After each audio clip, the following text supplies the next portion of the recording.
Hello everyone, and welcome. Get ready to fall asleep peacefully as you listen to the villagers struggle for survival during the cold winter months. First, write in the comments which country you're listening from, and subscribe. Enjoy the show. This content was generated by artificial intelligence. When the first hard frost settled over a medieval village, it did not simply announce the arrival of a season. For a peasant family living in a single-room home of mud, timber, and straw, it announced the beginning of a months-long struggle for survival. One fought not with weapons, but with careful preparation, hard-won practical knowledge, and a home built, piece by piece, to hold back a cold that could genuinely kill. There was no central heating, no insulated glass, no guarantee that the family's stores of food and fuel would actually last until spring. And yet, generation after generation, medieval peasant families endured winters that modern people, wrapped in synthetic insulation and heated homes, can barely imagine. This is the story of how they did it, not through luck alone, but through generations of accumulated, practical knowledge about building, sealing, heating, and stockpiling, knowledge written nowhere in books, because most of the people who held it could not read, but preserved instead in the very walls, hearths, and storage pits that archaeologists still study today. Chapter 1: Building for the Cold: How a Peasant House Took Shape. Long before the first snow of any given year, the fight against winter had already begun, embedded in the very construction of a peasant's home. Medieval peasant houses were not built as generic, one-size-fits-all shelters, but reflected a genuine, if informally developed, body of practical architectural knowledge shaped specifically by local climate, available materials, and generations of accumulated trial and error passed down within community. Understanding how these homes were actually constructed reveals that medieval peasants were not simply enduring the cold passively, but actively designing their limited resources toward the specific, practical goal of surviving it. The basic structural framework of most medieval peasant houses relied on a timber frame, typically constructed from locally available wood, with major structural posts set directly into the ground or, in more developed construction techniques that became more common later in the medieval period,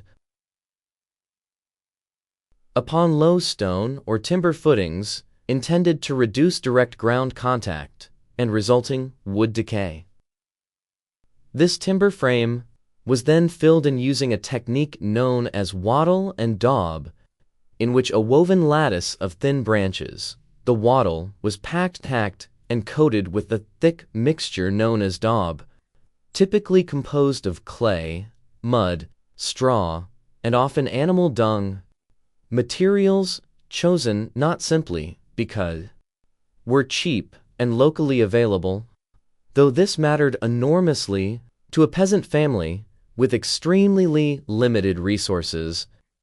but because this combination, once dried, provided genuinely meaningful insulating properties, filling gaps and creating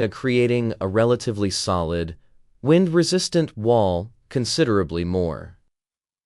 effective at blocking cold air infiltration than a simple wooden or woven structure alone could achieve. Roof construction represented another area where practical winter considerations directly shape building choices. Thatched roofs, constructed from densely layered straw, reed, or, in certain regions, heather, dominated medieval peasant construction across much of Europe. And while popular, modern imagination sometimes assumes thatch offered only poor weather protection, the reality, confirmed by both historical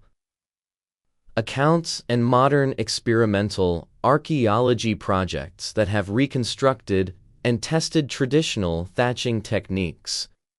is that a properly constructed, sufficiently thick thatched roof provided genuinely effective insulation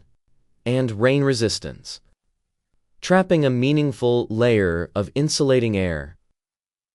within its dense straw structure, while efficiently shedding rain and snow due to its typically steep pitch, a design choice deliberately intended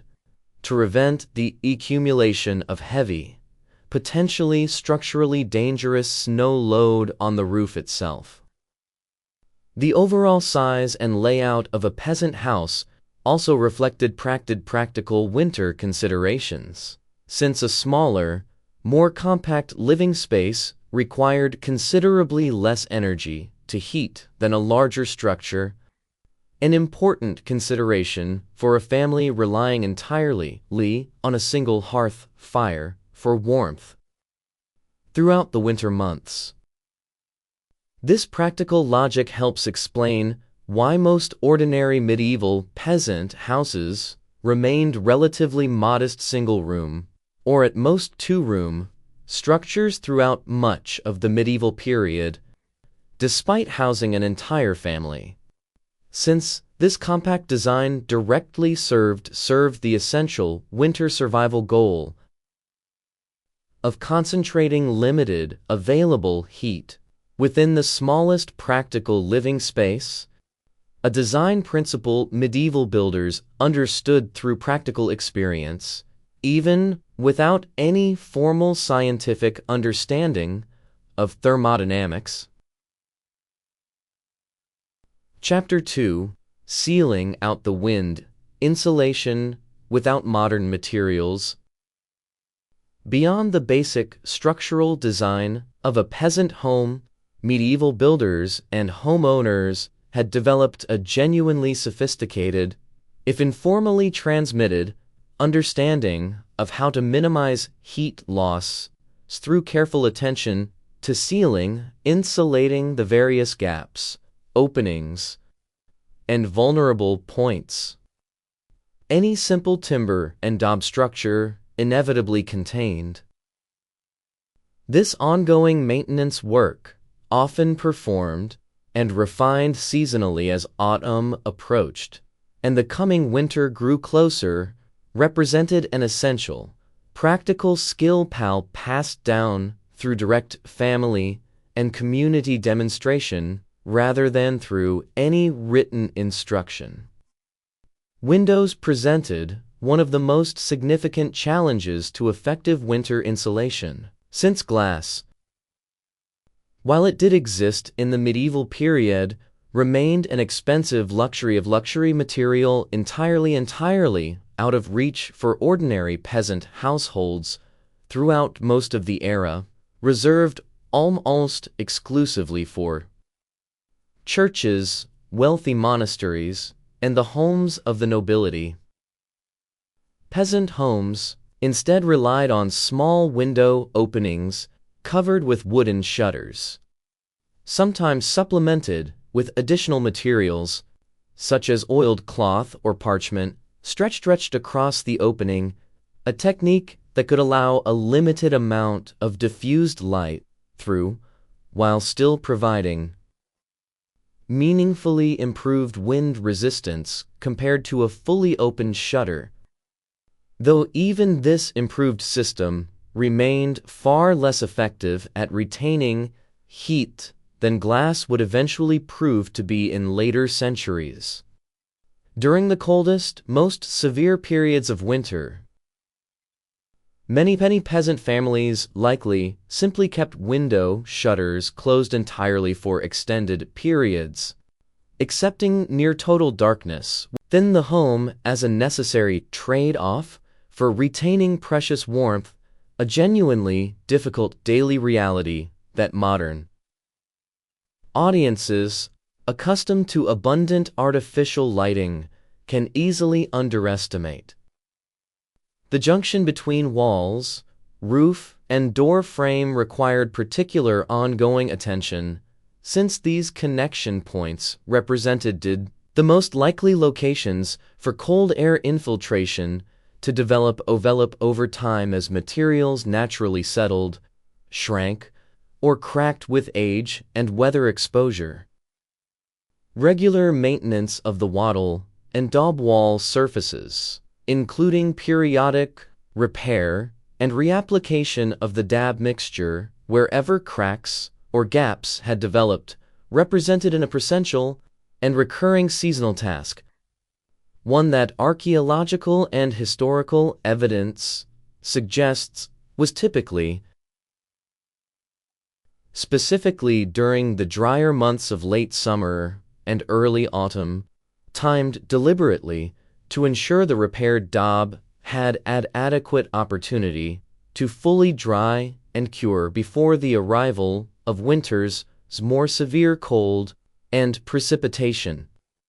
Floors, too, received practical attention aimed at reducing cold infiltration and heat loss, since the bare earth floors, typical of most peasant homes, could otherwise draw considerable warmth directly from the living space through direct ground contact. Rushes, straw, or other available plant material were commonly spread across the floor, providing a meaningful, if modest, additional layer of insulation between the cold earth below and the inhabitants above, while also, as a secondary practical benefit,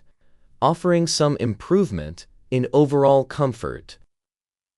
and cleanliness compared to bare exposed earth. Taken together, these various practical insulating techniques,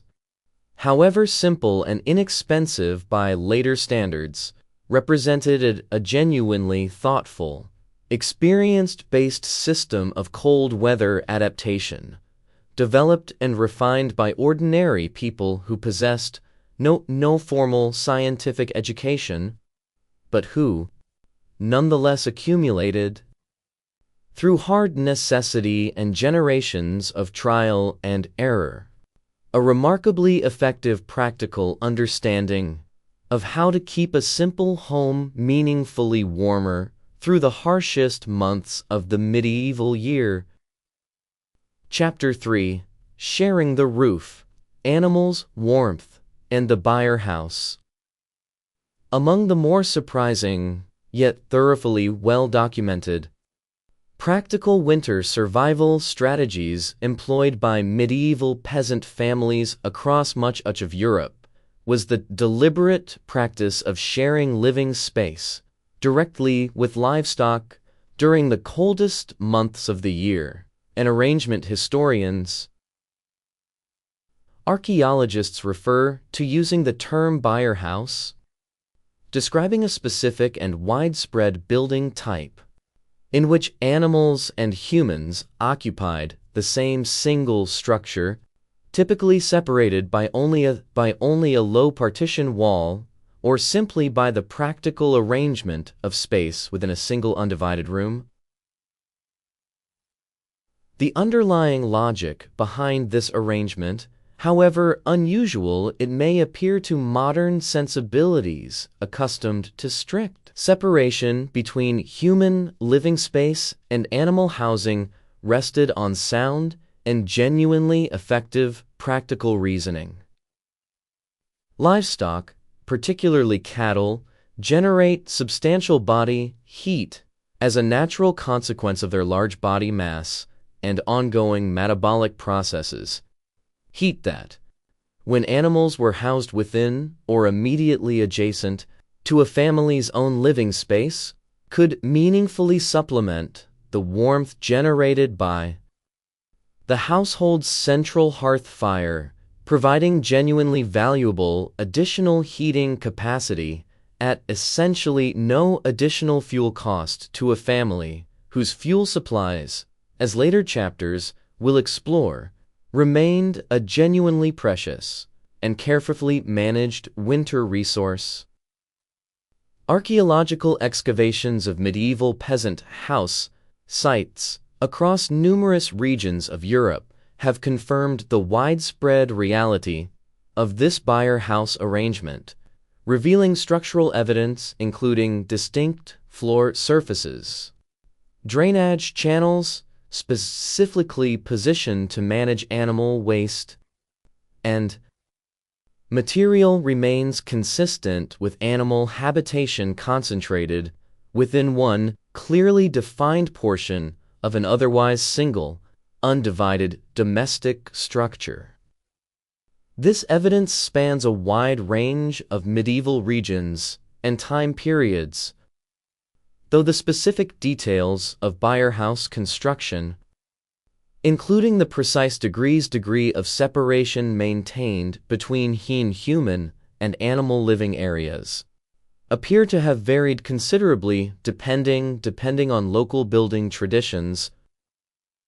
available resources, and the specific climate conditions of a given region, with generally more severe and consistently cold climates showing stronger and more consistent archaeological evidence for this shared space heating strategy. Beyond the direct thermal benefits, this arrangement provided, keeping valuable livestock within or immediately adjacent to the family home during winter, also served the important practical function of protecting genuinely valuable animals from theft, predator attack, and the more severe direct effects of winter weather exposure that animals housed in a separate, unheated outbuilding would otherwise have faced. Given that livestock, particularly a family's oxen or plow animals, represented an enormously significant portion of a peasant household's total economic value and, crucially, its capacity to successfully farm and survive in the coming year. This combined strategy of thermal benefit and physical protection helps explain why the byre house arrangement, despite the genuine practical cold challenges of sanitation and general household comfort it inevitably created, remained a persistent and widespread feature of medieval peasant winter life across so much of Europe for such an extended period of the medieval era. Chapter 4: The Hearth, Heart of the Home and its Hidden Dangers. At the physical and practical center of every medieval peasant home's winter survival strategy stood the hearth, the fire that provided warmth, enabled cooking, offered light during the long winter darkness, and served as the genuine focal point around which an entire family's daily domestic life was organized during the coldest months of the year. Understanding how this essential fire was actually managed and the genuine dangers it simultaneously posed reveals an important and often overlooked dimension of medieval winter survival. In the earliest and most basic form of medieval peasant house construction, the hearth typically took the form of a simple, open fire built directly upon the packed earth floor, usually positioned near the center of the home's single main room, with smoke rising to escape through a combination of gaps in the thatched roof and, in somewhat more developed constructions,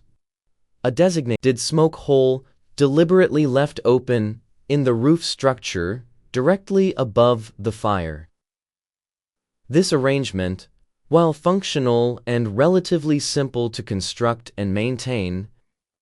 carried genuine and well-documented drawback. since the interior of a peasant home relying on this basic open hearth system remained persistently filled with a meaningful degree of smoke throughout the winter months. Whenever the fire was burning, a condition that inevitably affected air quality within the home and likely contributed, over years and decades of cumulative exposure, to genuine respiratory health problems among peasant family members, a connection that historians studying medieval health and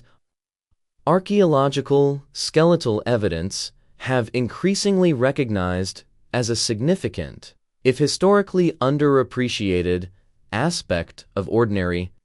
peasant life. Later in the medieval period, particularly from around the 12th and 13th centuries onward in many regions, some peasant households, particularly wealthier ones, began adopting improved hearth designs incorporating a raised stone or clay hearth base, and, in more advanced examples, an early form of chimney structure designed specifically to more effectively channel smoke directly outside the home rather than allowing it to disperse throughout the living space, representing a genuine, gradual technological improvement in domestic heating and air quality that spread unevenly across different regions and social classes throughout the remainder of the medieval period, with the poorest peasant households often continuing to rely on simpler, smokier open hearth arrangements considerably longer than their wealthier neighbors. Fire itself represented a genuine and ever-present danger within the thatched, timber-framed construction typical of medieval peasant homes, since a single stray spark landing on a dry, thatched roof could rapidly ignite an entire structure, and historical records from numerous medieval towns and villages document recurring, sometimes devastating incidents of fire spreading rapidly between closely spaced thatched buildings, particularly during dry conditions. This genuine fire risk meant that careful, disciplined fire management represented an essential daily skill within every peasant household, with family members, and particularly whoever bore primary responsibility for maintaining the household hearth throughout the day and night, required to maintain constant, careful attention to the fire's size, containment, and behavior, a responsibility that carried genuine life or death consequences for the entire family and, potentially, for neighboring households as well, given how rapidly fire could spread through the closely built, highly flammable structures typical of a medieval peasant village. Chapter 5: Stockpiling against the frost, food and fuel for winter.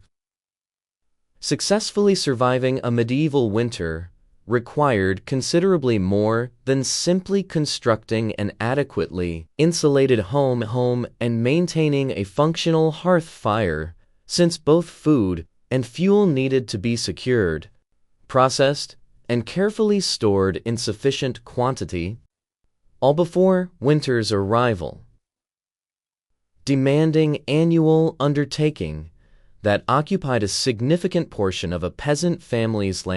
late summer and autumn labor work that,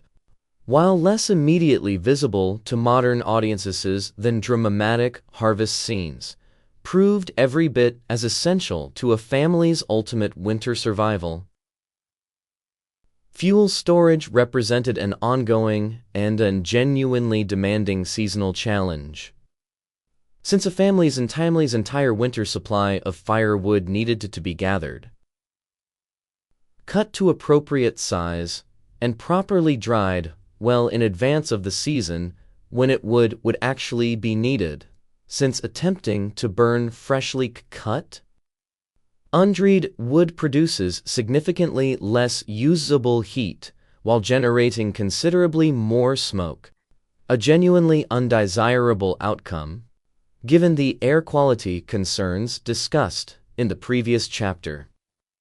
Peasant communities typically held recognized rights to gather a certain quantity of wood from designated common woodland areas attached to their manor.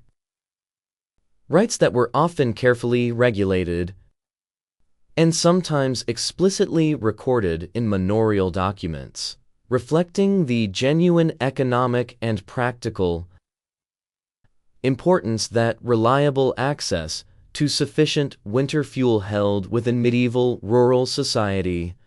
where woodland resources, unlike open agricultural land, could not simply be expanded through additional individual labor, but existed in a genuinely limited, shared quantity that an entire village community needed to manage sustainably across successive years. Food preservation and storage carried equally a significant weight within a family's overall winter preparation strategy. Grain harvested during the late summer months required careful drying and storage in conditions specifically designed to prevent spoilage from moisture, and to protect against the very real threat of loss to rodents and other pests, with many peasant households maintaining dedicated storage structures or carefully sealed containers specifically for this purpose. Vegetables from the household's small garden plot, including hardy root vegetables such as turnips, onions, and cabbages capable of storing successfully for extended periods under appropriately cool, dry conditions, provided an important additional food source that could meaningfully supplement families' grain-based diet throughout the winter months when fresh food production had otherwise almost entirely ceased. Meat preservation, while representing a smaller overall portion of the typical peasant diet, as previously discussed in related historical accounts of medieval peasant nutrition, nonetheless played a genuinely important seasonal role, since autumn frequently represented this specific time of year when peasant families made the difficult but practical decision to slaughter animals that could not realistically be fed and maintained through the entire winter season, given the genuinely limited quantity of stored fodder available. Meat from these autumn slaughters was preserved through salting, smoking, or, in some regions, careful cold storage, taking advantage of naturally low winter temperatures, techniques that, while considerably less effective at long-term preservation than later refrigeration technology, nonetheless allowed a peasant family to meaningfully extend the nutritional value of a limited autumn meat supply across at least a portion of the demanding winter months that inevitably followed. Chapter 6: Wrapped Against the Night, Clothing and Bedding in Winter. Beyond the structural and logistical preparations explored in previous chapters, the immediate personal experience of surviving a medieval winter night depended enormously on the clothing and bedding available to an ordinary peasant family. Resources, much like every other aspect of medieval peasant life discussed throughout this narration, remained genuinely limited, carefully maintained, and adapted as effectively as possible to the harsh practical demands of the season. Winter clothing for medieval peasants relied heavily on wool, a material whose genuinely valuable insulating properties were well understood and highly valued throughout medieval society, as discussed in related historical accounts of medieval winter clothing more broadly. For an ordinary peasant family, however, the quantity and quality of available all-winter clothing remained considerably more limited than what wealthier households could access, meaning that layering existing garments, however modest and well-worn, represented the primary practical strategy available for staying adequately warm, both while working outdoors during the genuinely demanding winter agricultural tasks that continued despite the season, such as caring for livestock, and while attempting to remain warm within the home itself during the coldest hours of the night. Bedding arrangements within a typical peasant home reflected the same underlying principles of practical, resourceful adaptation evident throughout every other aspect of medieval peasant winter survival. Straw remained the fundamental material for peasant bedding throughout the medieval period, providing a genuinely functional, if far from luxurious, insulating layer between a sleeping family member and the cold earth floor beneath them, with this straw periodically refreshed as it became compressed, soiled, or worn through extended daily use. Wool blankets, where a family's resources allowed for their purchase, or, more commonly among poorer households, their production through the family's own spinning and weaving labor, provided crucial additional warmth during the coldest winter nights, and archaeological and historical evidence suggests that family members frequently shared sleeping space and bedding directly, a practical arrangement that allowed shared body heat to meaningfully supplement whatever additional warmth available blankets and clothing could provide, particularly important for protecting the very young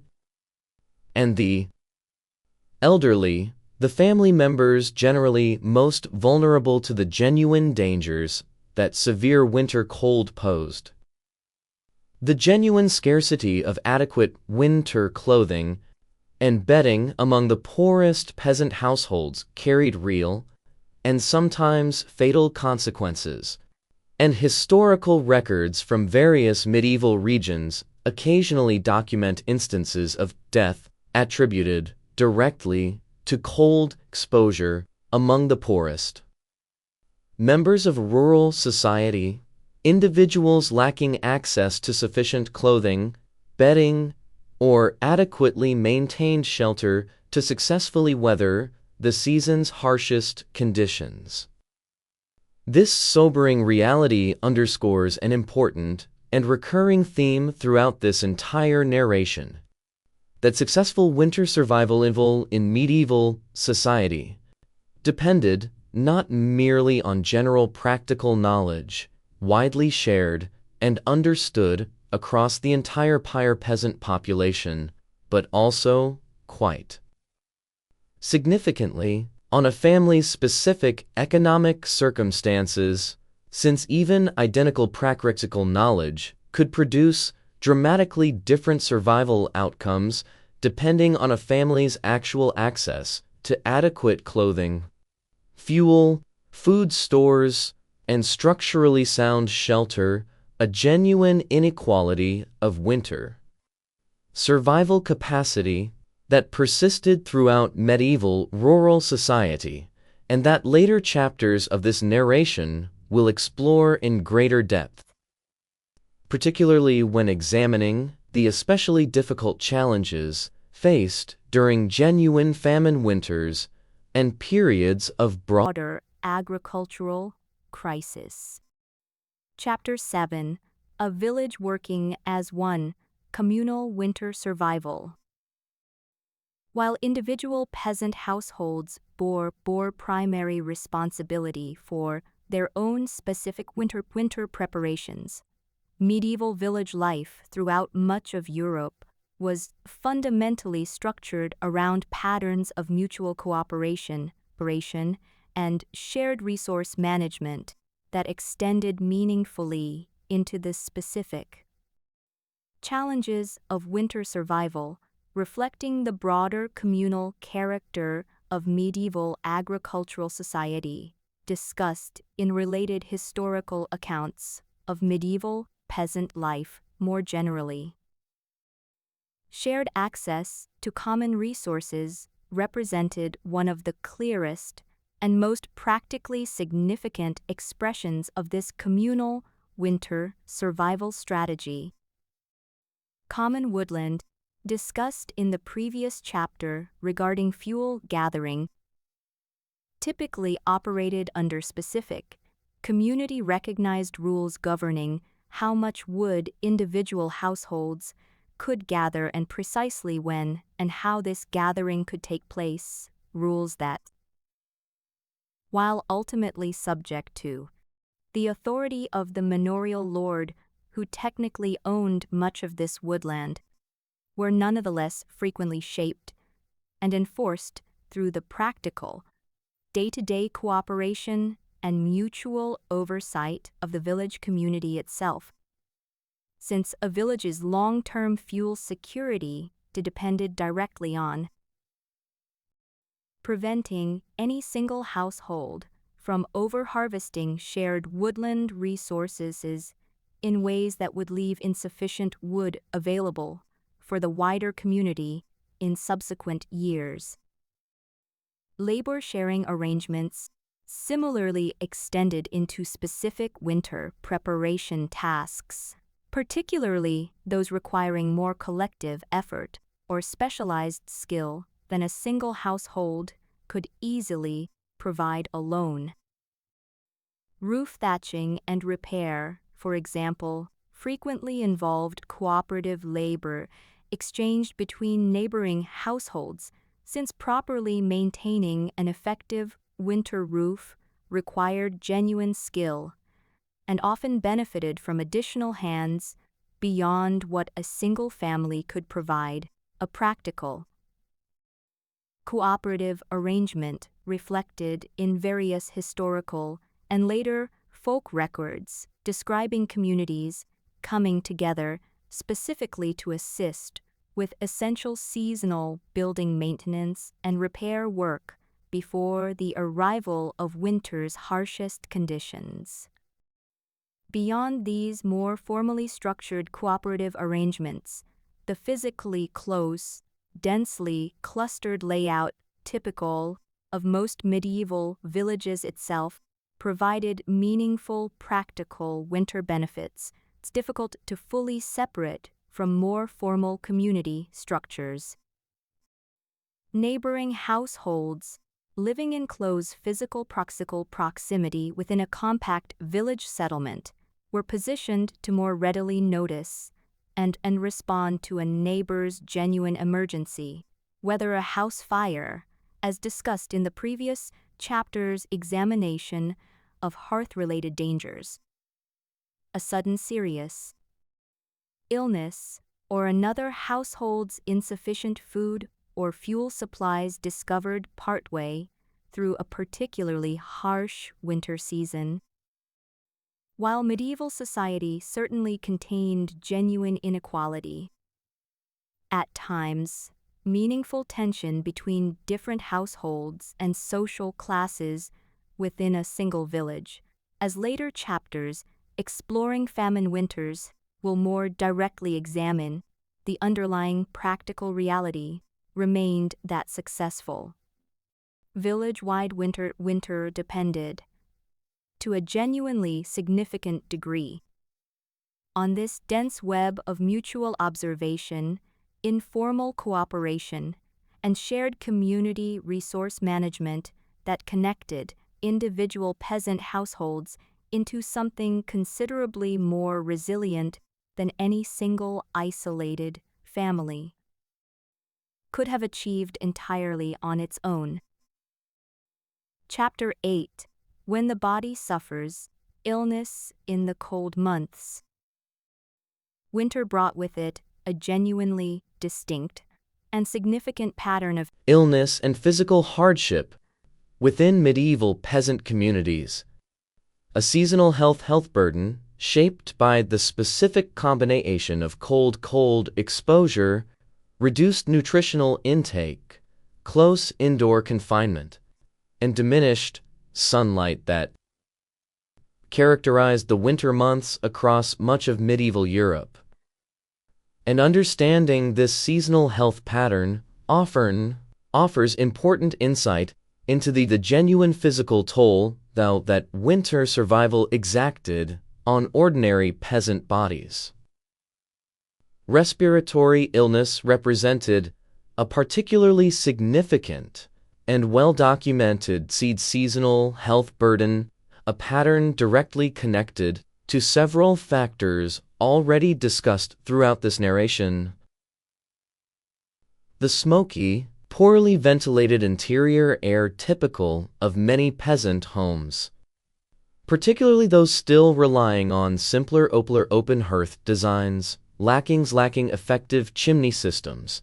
likely contributed meaningfully to chronic respiratory irritation and increased vulnerability to more serious respiratory infection over time, a connection increasingly recognized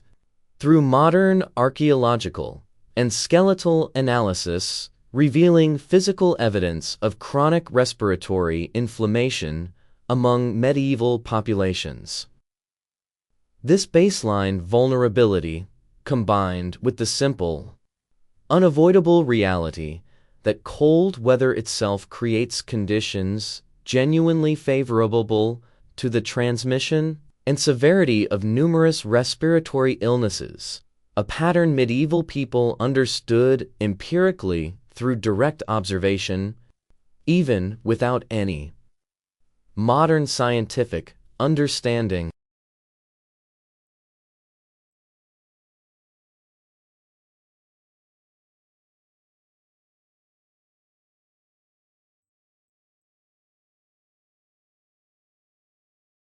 Connected directly to the seasonal dietary patterns discussed extensively in related historical accounts of medieval nutrition.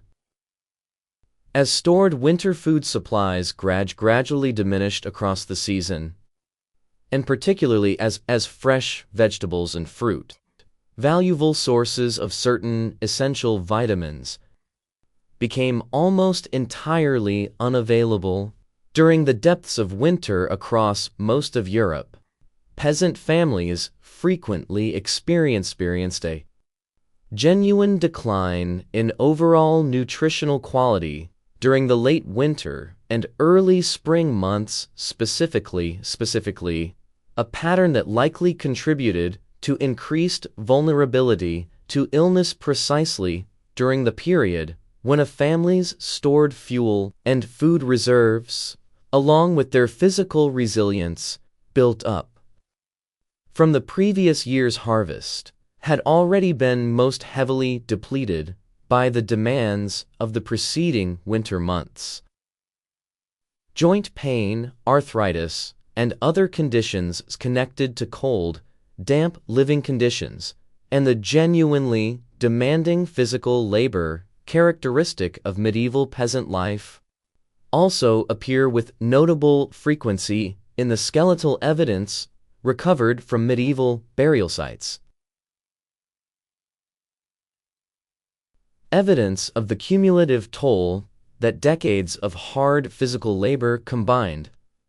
with prolonged exposure to cold, damp housing conditions exacted on the medieval peasant body over the course of an entire working lifetime. Medieval medical understanding and treatment for winter-related illness remained genuinely limited by later standards, relying heavily on the humoral theoretical framework discussed in related historical accounts of medieval medicine more broadly,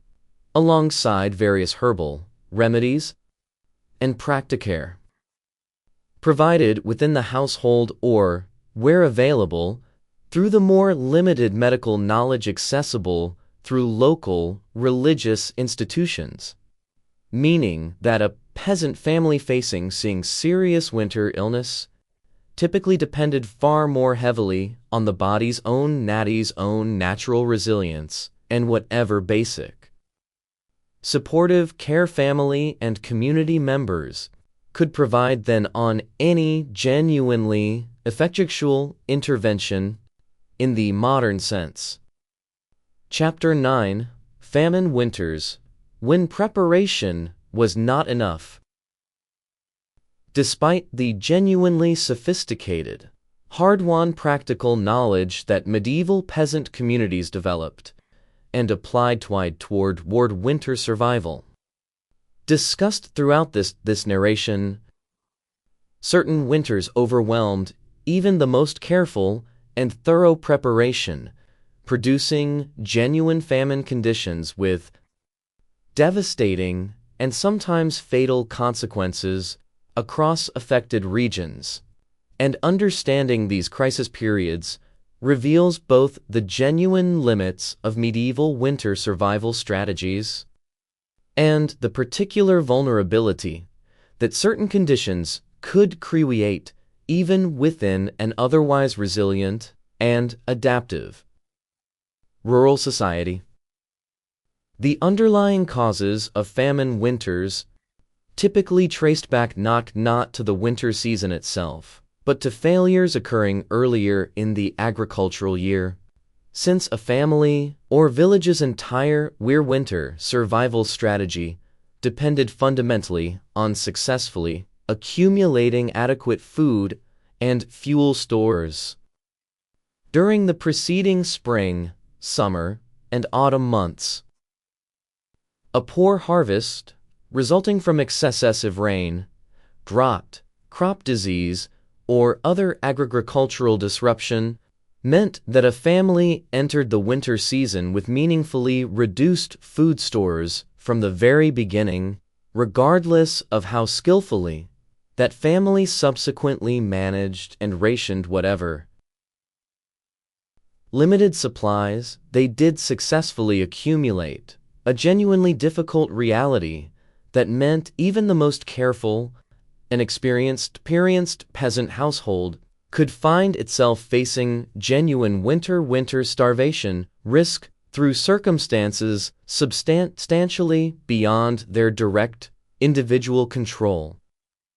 The historical record contains numerous documented examples of severe famine winters affecting various regions of medieval Europe, among which the Great Famine, beginning in 1315, stands as one of the most extensively documented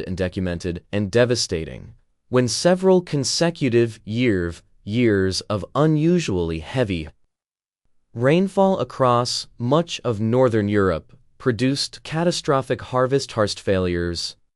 leading to documented instances of widespread starvation, significantly elevated mortality rates, and, according to some surviving chronicle accounts, instances of genuinely desperate behavior, including, in certain extreme and specifically documented cases, reports of cannibalism during the very worst periods of this crisis, accounts that, while requiring appropriate historical caution regarding their precise accuracy and potential exaggeration, nonetheless reflect the genuine severity and desperation that could characterize the worst medieval famine conditions when winter arrived atop an already severely compromised food supply. Famine conditions during these crisis winters affected different segments of medieval society with genuinely significant inequality, a pattern that reinforces the broader theme introduced in earlier chapters of this narration regarding the meaningful role that economic circumstance played in shaping individual and family winter survival outcomes even under normal conditions, a disparity that grew considerably more pronounced and more directly life-threatening during genuine famine crisis periods. Wealthier peasant households, along with the nobility and clergy, who typically maintained considerably larger reserve store of stores and greater overall resources, generally proved better positioned to weather a poor harvest and the resulting difficult winter that followed, while the poorest peasant households and landless laborers already living closest to the margin of sufficiency even in ordinary years, as discussed in related historical accounts of medieval peasant nutrition, faced the most severe and immediate risk during genuine famine conditions, a sobering rehallowing.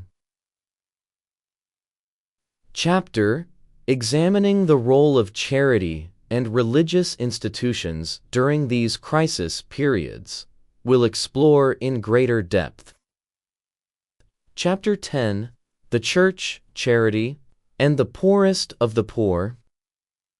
During the genuinely difficult winter months, and particularly during the more severe famine crisis periods discussed in the previous chapter, the medieval church and its associated religious institutions occupied a significant and multifaceted role within the broader system survival. Available to medieval rural communities, providing forms of practical charitable support that, while genuinely limited by modern standards, nonetheless represented a meaningful component of the overall social safety net available to the most vulnerable members of medieval society during the harshest season of the year. Monasteries, in particular, frequently maintained a formal and genuinely significant charitable role within their local communities, with many monastic institutions across medieval Europe operating dedicated almonries, structures and organized systems specifically established for distributing food and sometimes basic clothing or shelter to the poor and needy of the surrounding region, a charitable obligation considered a genuine and important religious duty within medieval Christian theological understanding, reflecting broader religious teachings regarding charitable obligation toward the poor that carried genuine practical weight within medieval society's actual functioning. However imperfectly and inconsistently this theological ideal was actually realized across the full breadth of medieval religious institutions and individual practice. Village parish churches, considerably more modest in their available resources compared to larger monastic institutions, nonetheless frequently played or own meaningful, if more limited, charitable role within immediate local communities, with parish priests sometimes serving as informal coordinators of local charitable giving, encouraging wealthier parishioners toward charitable support of their poorer neighbors during genuinely difficult periods, and, in some documented instances, directly providing modest material support from whatever limited resources the parish church itself controlled, though the specific scale and consistency of this local parish level charitable activity understandably varied considerably depending on the wealth of a given parish and the particular individual priest's personal commitment to this charitable dimension of religious duty. Despite these genuine charitable structures, it is important to recognize honestly as responsible historical treatment of this topic requires that medieval charitable systems, whether operated through monasteries, parish churches, or informal community and neighborly support networks, remained genuinely limited in their overall capacity, particularly during severe, widespread famine crisis periods affecting an entire region simultaneously. Since a charitable system fundamentally dependent on surplus resources contributed by relatively better-off members of society inevitably struggled considerably when an entire region's agricultural production had failed broadly enough that even wealthier households and institutions found their own resources significantly strained. This genuine limitation helps explain why, despite the real and meaningful charitable efforts that medieval religious institutions and communities did provide during difficult winter periods, the most severe famine winters documented throughout medieval European history nonetheless produced genuine, significant, and well-documented mortality. A sobering historical reality that underscores the fundamental precariousness that continued to characterize medieval rural survival, even after accounting for the genuinely sophisticated practical knowledge, community cooperation, and charitable support structures explored throughout this entire narration. Thank you for listening to this story. Please let us know what time you listen to it and subscribe. See you in the next stories.